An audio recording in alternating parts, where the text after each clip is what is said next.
বিশ্ব নবী রাহমাতুল লিল আলামিন বলেন, রে ছাগলের রাখাল, ভালো করে শোনো, যখন ইসলাম তুমি গ্রহণ করবে, এক নম্বরের ফায়দা হলো পিছনের জিন্দিগির গুনাহ মাফ হয়ে যাবে।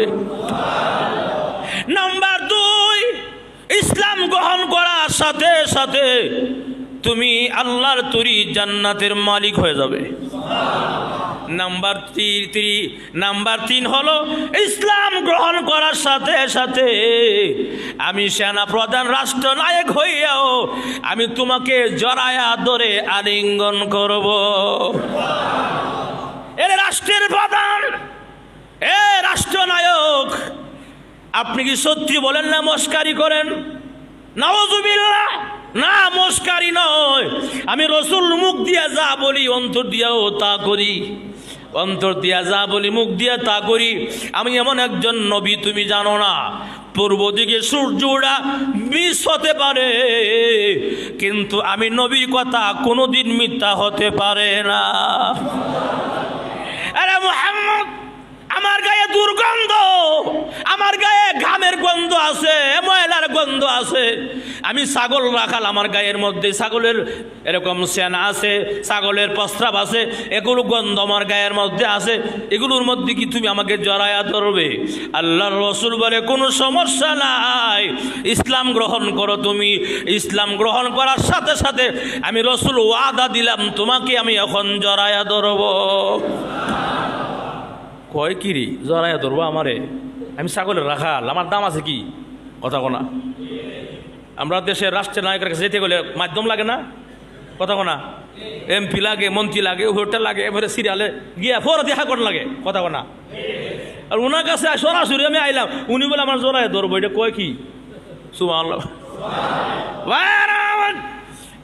আল্লাহর নবী বুঝতে পারলেন, রাখাল রে, ও রাখাল, চিন্তার কোনো কারণ নাই, যা চিন্তা করো তাড়াতাড়ি করে রাখাল, দেরি করা তোমার জন্য ঠিক হবে না, কারণ মানুষের 1 সেকেন্ডের ভরসা।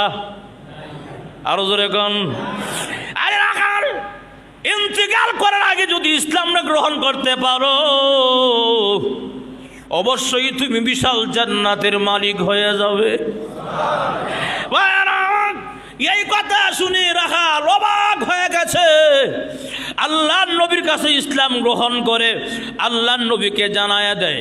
রাখাল ছেলে বলে, আল্লাহর নবী গো, ইসলাম ধর্ম এত সুন্দর ধর্ম, ইসলাম ধর্ম এত সুন্দর, এত মানবতার ধর্ম ইসলাম ধর্ম।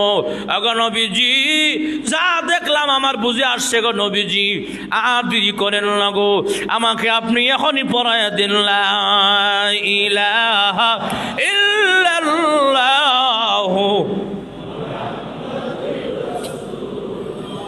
সাল্লাল্লাহু আলাইহি ওয়াসাল্লাম। আল্লাহর নবীর কাছে ইসলাম গ্রহণ করে মুসলমান হয়ে গেল, কিন্তু ছাগল যে রাখছিল, ছাগল কি করবে? ঠিক নেই, ছাগল রাখাইছেন এমনি বলে, আল্লাহর নবী গো, আমি ছাগল রাখাল, আমার মালিকের ছাগলগুলো আমি কি করব, নিয়ে আসবো নি, বিচ্ছে বিচ্ছে গুসকা মনে হজর ঘটে, ছাগলটা নিয়ে আসি। ছাগল নিয়ে আসলে আমরা বিক্রি করে আমাদের জিহাদের কাজে লাগাতে পারবো, কাজে লাগাতে পারবো। আল্লাহর নবী কেন ইসলাম ধর্ম এটা শিখায় না, যার মাল তাকে তুমি বুঝাইয়া দিয়ে আসো। সুবহানাল্লাহ। ইসলাম ধর্ম হলো, তুমি ইসলাম ধর্ম গ্রহণ করেছো, তুমি তাদের লোক ছিলে, কোনো অসুবিধা নাই। আমার ধর্মের নীতি হলো, যার হক তার কাছে আদায় করতে হবে, হক আদায় না করলে জান্নাতের মালিক হতে পারবে না। যাও দিয়ে আসো। দৌড়ায় গেছে দিয়ে আসতে মালিকের কাছে, দিয়ে মালিক সালাম, আর দেখা হবে না। সুবহানাল্লাহ। দৌড়ায় আসতে রসুলের কাছে, ইয়া রাসূলুল্লাহ, ইয়া হাবিবাল্লাহ, আল্লাহর নবী গো, আমি এখন মুক্ত, আমি এখন স্বাধীন, মেহেরবানি করে বলেন না আমি এখন কি করব, আমার কাজ কি? ইসলাম গ্রহণ করার পর আমার কাজ কি হতে পারে গো নবী? আল্লাহর নবী বলেন, সাহাবী শুনো, এখন তো নামাজের সময় হয় নাই যে বলবো তুমি নামাজ আদায় করো, এখন তো জাকাতের সময় হয় নাই রে জাকাত দেওয়ার জন্যে, এখন তো হজের সময় নাই যে তুমি হজ করবে, এখন কোনো কিছুরই সময় হয় নাই, তবে এখন একটার সময় আছে, এই যে নাও তলোয়ার, এই দাঁড়ানো তলোয়ার নিয়ে তুমি জিহাদের ময়দানে হাজির হয়ে যাও। রাঙ্গা তলোয়ার হাতে নিয়ে এই সাহাবী নতুন ধর্ম ইসলাম ধর্ম গ্রহণ করার পরে তার কাজই হলো, আল্লাহ রাসূল বলে এখন জিহাদ চলতে, জিহাদ দ্বীনের ইসলামের জিহাদ, দ্বীনের জিহাদ চলতেছে, যাও তাড়াতাড়ি করে শত্রুর মোকাবেলা, বেদিনদের মোকাবেলায় এরকমভাবে জিহাদ চলতেছে। আরে সাহাবী তুমি যাও জিহাদ গিয়ে তুমি শরীক হয়ে যাও। এমনি সাহাবী বলেন ইয়া রাসূলুল্লাহ ইয়া হাবিবাল্লাহ, আগে নবীজি আমি যখন নাকি গিয়ে জেহাদে শরীক হয়ে যাব, যদি আমি শহীদ হয়ে যাই, ইন্তেকাল করি, তাহলে আমার কি অবস্থা হবে? আল্লাহর রাসূল বলেন ওরে সাহাবী আমি রাসূল ওয়াদা দিলাম যে তুমি জেহাদের ময়দানে গিয়ে শহীদ হয়ে দ্বীনের জন্য শহীদ হয়ে গেলে আমি রাসূল ওয়াদা দিলাম তোমার জন্য আল্লাহর তৈরি জান্নাত ওয়াজিব হয়ে যাবে। ভাইরা আমার শেষ কথা হলো, আল্লাহর নবী বিশ্ব নবী রাহমাতুল লিল আলামিন পাঠায় দিলেন তলোয়ার দিয়ে, নতুন সাহাবী দৌড় দিলেন জিহাদের মাঠে। খায়বারের যুদ্ধ মনে আসেনি? খায়বারের যুদ্ধে পাঠায়া দিলেন সাহাবী, তুমি যুদ্ধ শুরু হয়ে গেছে, সাহাবাই কেরাম যুদ্ধ শুরু হয়ে গেছে। জিহাদ যখন শেষ হয়ে গেল, জিহাদ যখন সমাপ্ত হয়ে গেল, সাহাবাই কেরাম মুসলমানদের লাশগুলো আলাদা করতেছেন, যারা যারা শহীদ হয়ে গেছে তাদের লাশগুলো রাসূল মানে সাহাবাই কেরাম আলাদা করতেছেন। আলাদা করতে করতে হঠাৎ দেখা যায় একজন লোক অপরিচিত, তাকে চেনা জানা, সুবহানাল্লাহ।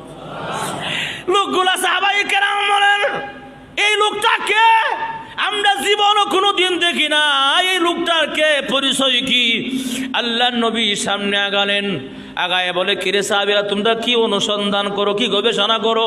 বলে ইয়া রাসূলুল্লাহ এই যে একজন নতুন লোক দেখা যায়, আমরা তাকে চিনি না, তাকে আমরা জিন্দেগিতেও দেখি না, এই লোকটা কে বা তার পরিচয় কি?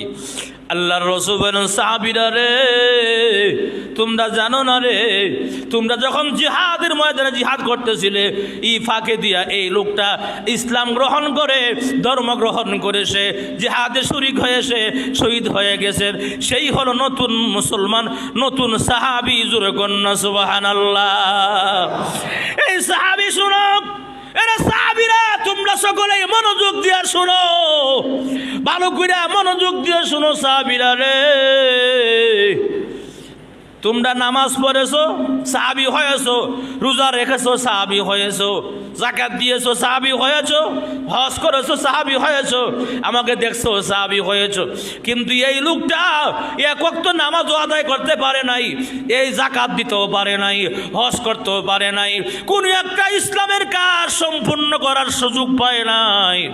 নামাজও নাই, রোজাও নাই, যাকাতও নাই, হজও নাই, খালি ঈমান আনছিল লা ইলাহা ইল্লাল্লাহু মুহাম্মাদুর রাসূলুল্লাহ সাল্লাল্লাহু আলাইহি ওয়াসাল্লাম।